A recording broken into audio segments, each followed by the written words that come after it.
अस्सलाम वालेकुम, welcome to science with Rumaisa. आज के इस वीडियो में हम चैप्टर 2 बायोडाइवर्सिटी का लास्ट टॉपिक स्टडी करने वाले हैं, बाइनोमियल नोमेनक्लेचर। सबसे पहले तो हम इसका टॉपिक का जनरल ओवरव्यू आपको बता दूं, यानी कॉन्सेप्ट बता दूं कि बाइनोमियल नोमेनक्लेचर क्या है। ये एक ऐसा सिस्टम है जिसमें जानदारों को साइंसी नाम दिया जाता है। अब ये किस साइंसदान ने दिया था, क्यों दिया था, इसको हम स्टडी करते हैं। The great Swedish biologist Carolus Linnaeus, जो अजीम स्वेडिश बायोलॉजिस्ट था, कार्लस लिनियस उसका नाम था, वाज द फाउंडर, वो बानी था, of the system of giving scientific names, साइंसी नाम देने का, टू ऑर्गेनिजम्स, जानदारों को जो साइंसी नाम देने का जो निज़ाम था, यानी जो बाइनोमियल नोमेनक्लेचर बनाया गया, इसका बानी कौन था? कार्लस लिनियस था। The scientific name of an organism consist of two parts. अब उसने जो साइंटिफिक नेम बनाया था जानदारों का, उसने उसको दो हिस्सों में तकसीम किया था कि जो भी जानदार को साइंसी नाम देना है उसके कितने हिस्से होंगे? दो हिस्से होंगे। The first part is the name of genus. जो पहला हिस्सा होगा वो क्या होगा? जीनस का नेम होगा, to which the organism belongs, जिससे जानदार ताल्लुक रख रहे होते हैं। Second part is the name of species, और जो दूसरा हिस्सा होता है वो स्पीशीज का नाम होता है। अब जो उसने साइंटिफिक नेम को दो पार्ट्स में तकसीम किया था, पहला पार्ट क्या था? जीनस का नेम, और दूसरा पार्ट जो था वो स्पीशीज का नेम था। The system of scientific naming of organisms, जो साइंसदान ने जानदारों को साइंसी नाम देने का सिस्टम बनाया था, जो निज़ाम बनाया था, उसको बाइनोमियल नोमेनक्लेचर कहा जाता है। यहाँ पे आप एग्जाम्पल देख लेते हैं। अनियन, हम पाकिस्तान में इसको प्याज बोलते हैं, ठीक है, हम अपनी लैंग्वेज में बोलते हैं, ठीक है, लेकिन साइंटिफिक जो नेम है इलियम सीपा है। अब जो इलियम सीपा है, ये ऑल ओवर द वर्ल्ड जो है, पूरी दुनिया में अनियन को एलियम सीपा की आवाज़ में या इसी लफ्ज़ से पुकारा जाएगा। अब देखें, डिफरेंट कंट्रीज़ के डिफरेंट साइंटिस्ट होंगे। पाकिस्तान के साइंसदान होंगे, वो प्याज से मुखातिब होंगे, उनको प्याज का पता होगा। अब देखें दूसरे कंट्रीज़ के जो उनकी जो लैंग्वेज होगी, जैसे हमारी उर्दू है, पंजाबी है, हमारी लैंग्वेज डिफरेंट है ना, तो उन कंट्रीज़ के रहने वालों की भी, साइंसदानों की जो लैंग्वेजेस होंगी वो डिफरेंट होंगी। अब इस तरह, अब एक साइंसदान ने, हमारे साइंसदान ने कोई भी बात बतानी है अनियन के रिलेटेड दूसरे साइंसदान को, दूसरी कंट्री के साइंसदान को, अब उनकी लैंग्वेजेस डिफरेंट है, लैंग्वेज बैरियर आ गया ना। तो इस लैंग्वेज बैरियर को ख़त्म करने के लिए कार्लस लिनियस ने क्या किया? चीज़ों को साइंसी नाम देना शुरू कर दिए कि इधर वाला जो साइंसदान होगा वो उधर वाले साइंसदान के साथ बात कर सकेगा साइंटिफिक नेम की बुनियाद पर। ये उसने कंफ्यूजन ख़त्म कर दी। अब हम नेक्स्ट देखते हैं सिग्निफिकेंस ऑफ बाइनोमियल नोमेनक्लेचर, कि जो उसने निज़ाम बनाया था साइंसदान ने साइंसी नाम देने का जानदारों को, उसकी अहमियत क्या है? इन बाइनोमियल नोमेनक्लेचर में to organisms can not have the same name, कि जो दो जानदार हैं उनके सेम नाम नहीं है, मतलब कि जो दो जानदार हैं कहीं पे भी हैं उनके सेम नाम नहीं है, हर जानदार का मुख्तलिफ नाम है इस सिस्टम में। The words of scientific name are taken from Latin language, जो लातीनी ज़बान है वहीं से साइंसी नाम लिए गए। स्पोकन बाय नो कंट्री, कि जो कि किसी भी कंट्री के थ्रू नहीं बोले गए। So that no countries favoured.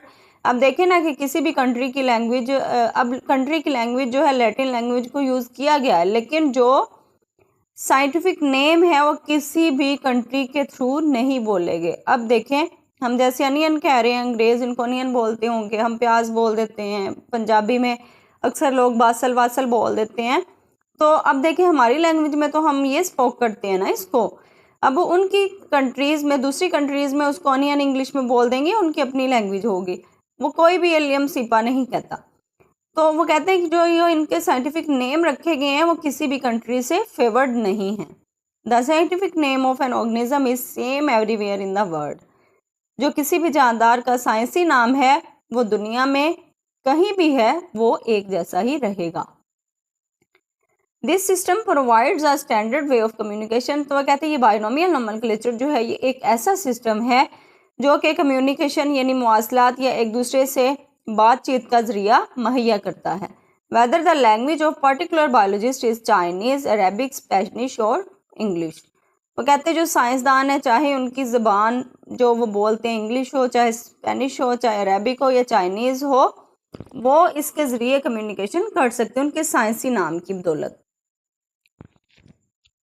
Various regions have different names for the same organism. For example, the common name of onion in Urdu is pyaz, but in different regions of Pakistan, it is also known as ganda, basal, wasal, or in other countries it has other sets of names. वो कहते हैं कि कोई भी चीज़ है, अब देखें, various regions have different names. अब कुछ इलाके ऐसे हैं उन्होंने कुछ मुख्तलिफ नाम रखे होते हैं एक ही चीज़ के.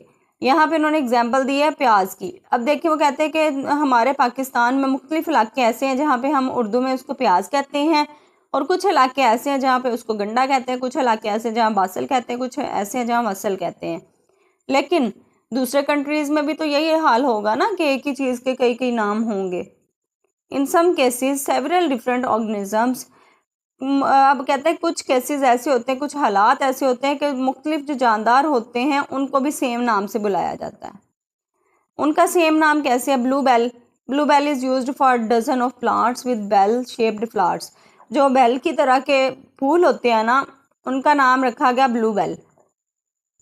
इसी तरह black bird is use for crow as well as for रेविन.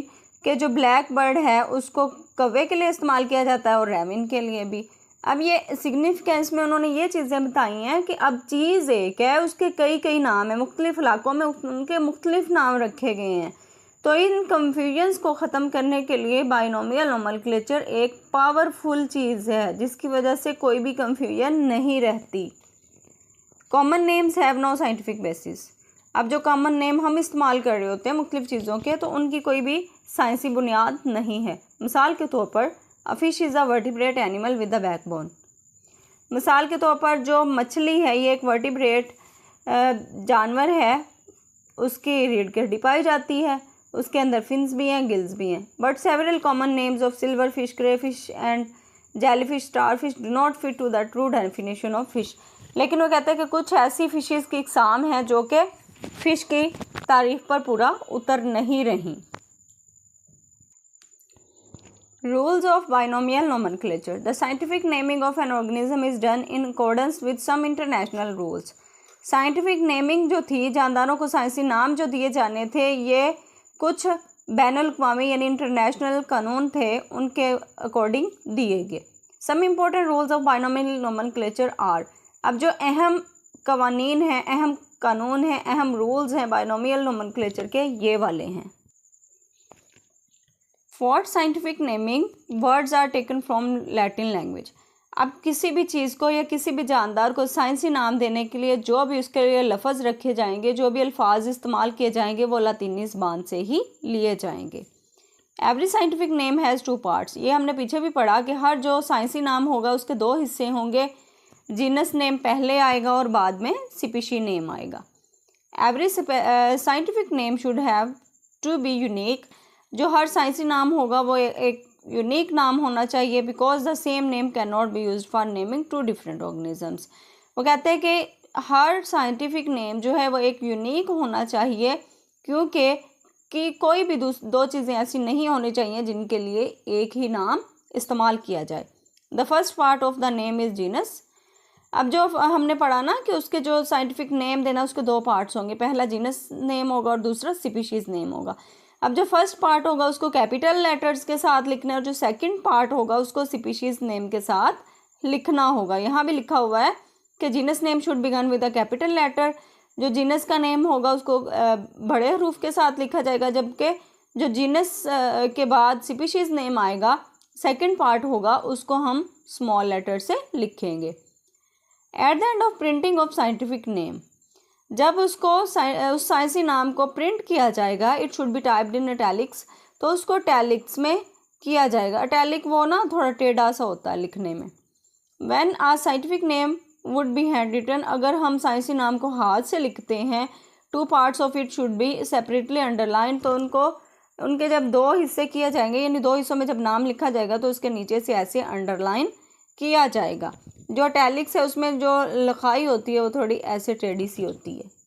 उम्मीद करती हूँ आज का टॉपिक आपको अच्छी तरह समझ आ गया होगा. मज़ीद 9th क्लास के बायो के लेक्चर्स के लिए और साइंस सब्जेक्ट्स के लेक्चर के लिए मेरे चैनल को ज़रूर सब्सक्राइब कीजिए. लाइक शेयर कमेंट करना मत भूलिएगा. अल्लाह हाफिज़.